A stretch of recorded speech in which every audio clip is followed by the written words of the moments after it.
In this episode of Undictated, we're going to have a look at artificial intelligence, which is very much in the news at the moment with what's been going on with OpenAI, the company that brought us ChatGPT.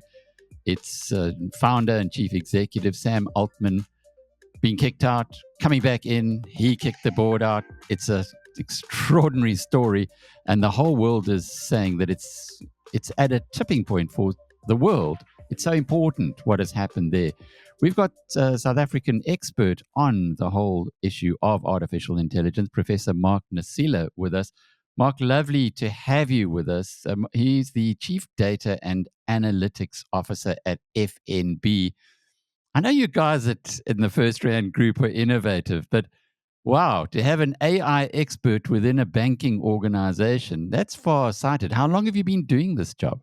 Thank you so much, Alec, for having me. I'm really honored to be part of the show. I am responsible for making sure data, analytics, and capabilities such as AI are helping us modernize the risk function. Our journey started as a data journey where we leveraging algorithms to become proactive, identify risks more accurately. But in 2019, we decided to look at artificial intelligence as a way of modernizing the risk function. And that is when we developed our first risk assessment models to help our investigators and due diligence specialists get to decisions quicker. And in fact, while generative AI has been very topical, we built capabilities that leverage generative AI in 2019. They basically write forensic reports. So instead of our teams focusing on doing all that, what they basically do is get a whole written synopsis and use it to make decisions quicker and consistently. It's a new world, isn't it? A whole new world. How did you get drawn to this?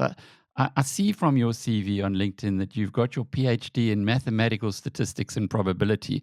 And anyone who's been exposed to maths and stats at university knows that's quite a challenge to get a PhD in that. But what drew you into that field in particular, and indeed into artificial intelligence? I always had a love for numbers. I had a love for mathematics from when I was in high school. But functionally, the passion grew more in the ability to leverage data to solve problems, the ability to leverage algorithms to predict events. When I started in the banking industry, I even decided to do my PhD in predicting financial crime as a statistical rare event. Now, AI is about algorithms and data. So the algorithm side, which is basically statistical modeling, was a big driver for me to being attracted to AI. A major push was being part of the Singularity Executive Program and going to San Francisco with the Singularity South Africa team, Ashley Anthony, Mick Mann, Shane Mann, joining the likes of Peter Diamandis in the Singularity Program, and learning about how AI works, how to think differently, how to be disruptive, how to the guys like Ray Kurzweil, the thinking behind, developing AI and deep learning, and it build on the interest, knowing that AI is actually going to change the future in a very, very significant way. That's extraordinary. I was exposed to the Singularity faculty when they came to South Africa I think it was around 2014, and it completely changed my outlook on investing, on understanding what exponential companies were. Peter Diamandis was here, and his the whole faculty. David Roberts, So because of that interest, I actually became a faculty for Singularity, focusing more on data science and artificial intelligence as well as data strategies. And it's been a learning curve. You learn a lot of things about how emerging technologies are reimagining agriculture, medicine, the energy industry, future of work, smart cities. Everything is being reimagined today. So many people are worried about this. There's much fear that artificial intelligence is going to take jobs away from people. But I guess there's another side to the coin that it will be creating whole new industries as well. It's concerning, but rightfully concerning, and I'll tell you why. We're going through an inflection where we know AI as a capability has matured so much. We've seen it solve some of the most complex problems. We've got the likes of Tesla today, where autonomous cars are now self-driving. We've seen some of the discoveries in medicine. The finance industry is driving a lot of efficiencies and design of products. But at the same time, we have to worry about the consequences that we do not plan for. And this is around AI being used unethically, being used irresponsibly. We've seen already technology being used in such a way that it discriminates people in job interviews. We've seen the likes of Wozniacki, who had a case where him and his wife stayed in the same household, but yet they were given different interest rates. The issue about AI is that while it has the exponential ability to solve problems, it also has an exponential ability to cause mass damage because it makes 1 billion decisions much faster than what we humans do. The other worry is that it could be used by the few who can afford it and create a new form of inequality in society. And that's why it's important to approach it from a responsible perspective where organizations think about how do you use it to empower employees, empower customers, how do you use it to empower economies, why it's important to think about society while investing in these capabilities. It's an interesting point you make there about inequality. I like to look at the glass always half full.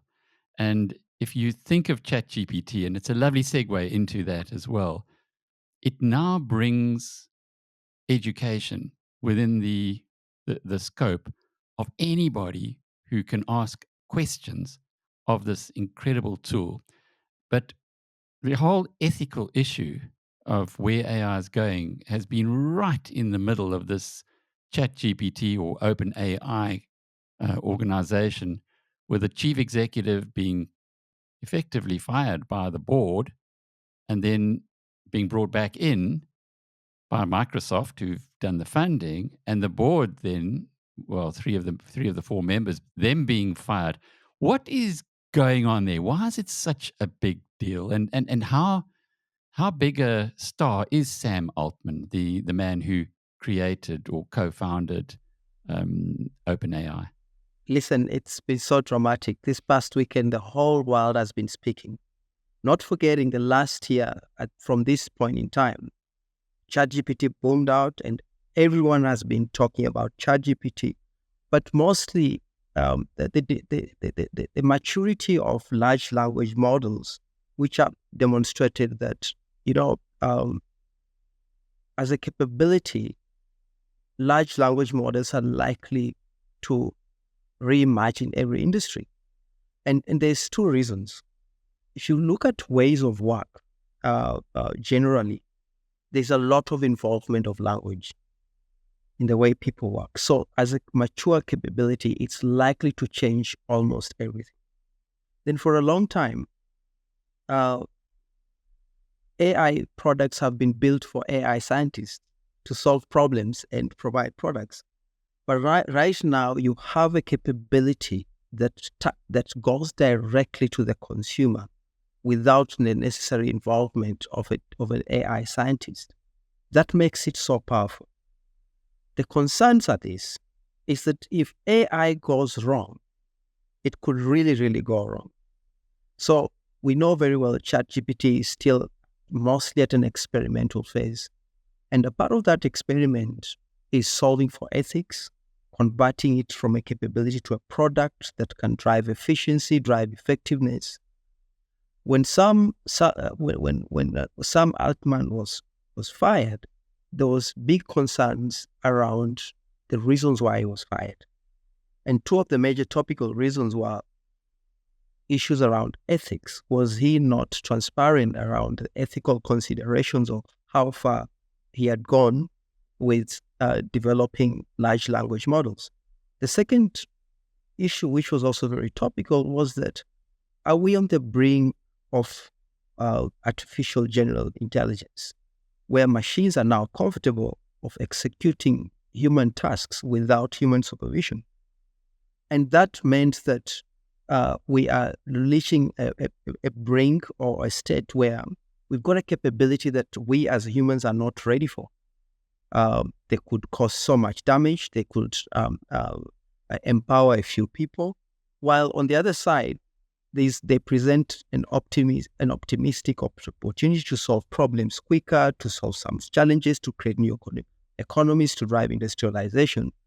At its state, it's easy for it to be misused than to be used for the right purpose. So, what was really behind all of this? Was or is Sam Altman taking too many risks? Because that seems to be the message that's coming or did come from the board of OpenAI, who are no longer there. The messages we've seen from social media, articles published, are leaning towards him not being transparent, towards reaching a state of artificial general intelligence, also not being transparent around safety in ChatGPT, as well as large language models, as well as not conforming to the limitations the board wanted. Because remember, OpenAI was created as an organization, a non-profit organization, to solve society problems. That's so. But I would have to be honest with you, no one really knows the actual truth, because a lot of things was done behind the scenes. Remember, Microsoft is a big investor, and they also had to protect the investment. So we don't know whether the move to employ him at Microsoft was to force the board to resign. We also had, over 70% of employees wanted to resign if the board did not resign. So I think it's something that we have to wait for some time so that we can get the actual truth, because there's also so much speculation when there's a very small group of people who would know the truth and they've not been transparent around it. But I guess it tells us how big ChatGPT and OpenAI has become in the global scene, that so much of a fuss and so much attention was given to this whole story. So for a long time, scientists have struggled to get to model language and generate language like human beings. And, this groundbreaking innovation has meant that there's so much implication for manufacturing, for every single industry. In fact, some industries will not even exist. But we also saw countries like the US, the UK, and a few other countries in Europe put together regulations to make sure that they not only control its development, but there is safety incorporated in the way these capabilities are converted into products. That is why it's so big. And as I said, language is part and parcel of everything. The other aspect is the manner in which ChatGPT was developed. Remember, they basically used all the data in the web. And there were already cases of, what we call hallucinations, where the output from prompting a large language model doesn't make sense, or it makes grammatical sense but no factual sense. We saw that it was easy for any individual to use ChatGPT to access undesirable information, like how to commit suicide or how to make a bomb.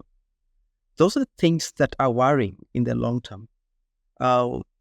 Remember, information executes a lot of action, and if it's executing a lot of things, you need to look at it. While it can be an enlightenment, it could also be a disaster if not controlled properly. That is why ChatGPT as a capability has been so topical across the world. Where are we in South Africa? Are we in certain areas like electric cars? We're way behind what's happening in the rest of the world. In artificial intelligence, your field, where are we? We are behind, and let me paint for you a picture. The The projections from AI, general artificial intelligence, in terms of value was around $16 trillion by 20 across the world. China and America are projected to take over 70% of this amount. It means they've created strategies, them and a few countries in Europe. They are clear on what they want to do with AI as well as generative AI. If you look at China, for example, they've built capabilities around leveraging AI to drive execution, manufacturing. America has built its strategy around leveraging knowledge from universities such as Stanford to develop technology, which we consume. We need a strategy. We need a strategy that articulates how we're going to leverage AI, where we're going to leverage it, as well as other building blocks. We know very well, for us to think about AI, we need to think about data. We need to think about technology. We need to think about ethics. Do we have an ethical framework that is specific on what we want to achieve? I don't think so. America has just created one. In fact, maybe a second or third version. Europe has created a couple of frameworks for ethics in responsible AI. Why? Because for them to build trust in AI, they need to demonstrate to society that AI is being responsibly developed within their organizations. We don't have that, but we do have interest. We have a lot of startups doing things. We have a lot of institutions that are teaching AI, doing research in African languages. We have capabilities like chatbots. But the value of AI comes from when you're implementing it at scale, when you're modernizing platforms and capabilities, when you're reimagining industries. So today, if you go to the United Arab Emirates, the education industry is leveraging AI to democratize education. If you go to China today, a young boy can assemble for you. If you go to America today, the institutions are so powerful that they're attracting research talent across the world. They've created a funnel for attracting talent. So it's those building blocks we don't have. And we need to come together, all sectors, to put together a strategy that defines where we want to be, a measurable strategy.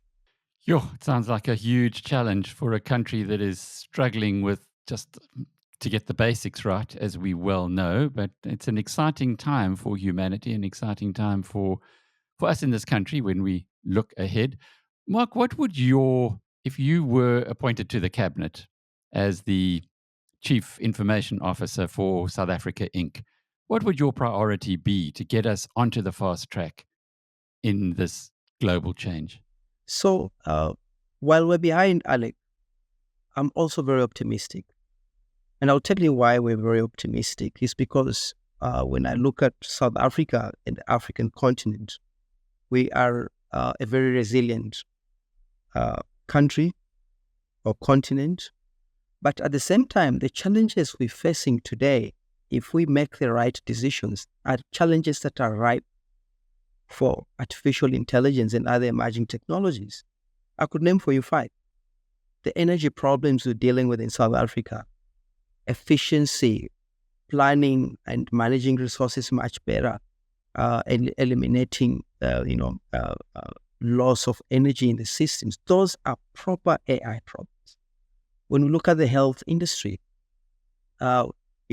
managing capacity in hospitals, but also just creating a healthy nation contributes towards productivity. Our education industry has bigger opportunities. We're not going to have thousands of science teachers tomorrow, but we can leverage technology to democratize education and create a much more skilled next generation. And if I was to join the cabinet, I would, first of all, encourage the creation of a strategy, a realistic strategy, a strategy that builds hope, a strategy that empowers the front line or the person on the street understand artificial intelligence, drive literacy programs, Because without the person on the street, then AI doesn't have value.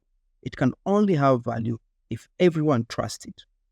But also identify a few areas that can represent our identity in the way we implement the adoption of artificial intelligence. There's no country that has gone into AI trying to be a hero in everything. I gave you an example of China. I gave you an example of America. We need to identify a niche area, industries that will define how we solve problems, how we create products and services through artificial intelligence, but how we also globalize ourselves, because we have to offer something unique through artificial intelligence. What I'm worried about is that we're likely to end up being consumers that will make us, for example, marketers of products. We're not going to have engineers, because for you to have engineers in AI, you need AI industries that need engineers. So, and that has been a major reason why we're losing skills, because we don't have usage for them. We don't have where they can work and apply their skills. And the whole world is looking for these skills. That's why we're seeing, if you go to America today, you find a lot of South Africans. But as I said, we've demonstrated through the banking industry in South Africa, we can leverage AI. I think the same thing can apply in every other industry. With a lovely message of hope to close off this episode of Undictated. Professor Mark Nasila, who is the Chief Data and Analytics Officer at FNB, and I'm Alec Hogg from BizNews.com.